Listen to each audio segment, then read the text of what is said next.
That's fantastic, Dan. I love all of those different kinds of outcomes that could come from collaboration. When we think about the one that you've got with Gallo, what's the real inspiration behind that? What are you hoping to achieve that is something completely different than you could have done with another partner or on your own?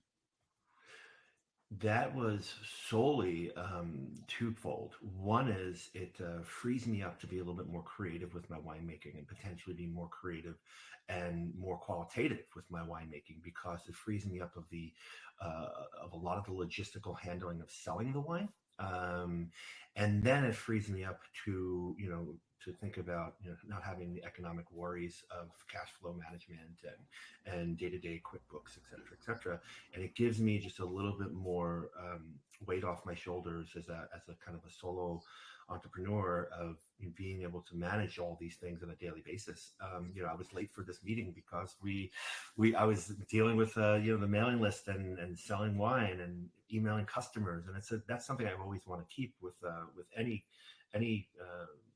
anything I associate myself creatively with is the connection to the customer. But the Gallo partnership is just really wonderful. It's so much freedom of ideas for me to now pursue where I was kind of my mind was clogged with the day to day workload that I had, and I still have until we have a full transition into next year. But and then it gives me the freedom of looking at some of their agricultural vineyard land and looking at their winemaking facilities and talking to incredible winemakers and I'm working with one right now on a launch of a new Pinot Grigio for the Massican label. And this young woman was the wine enthusiast winemaker of the year a year ago, and she makes great sparkling wine at J Winery. She makes wonderful Pinot Gris at J Winery. So she's been a resource for me of ideas and how to kind of manage and navigate the system, because it is a large company and we have to be very cognizant of that, and we have to do our best to be small and agile and mobile as well.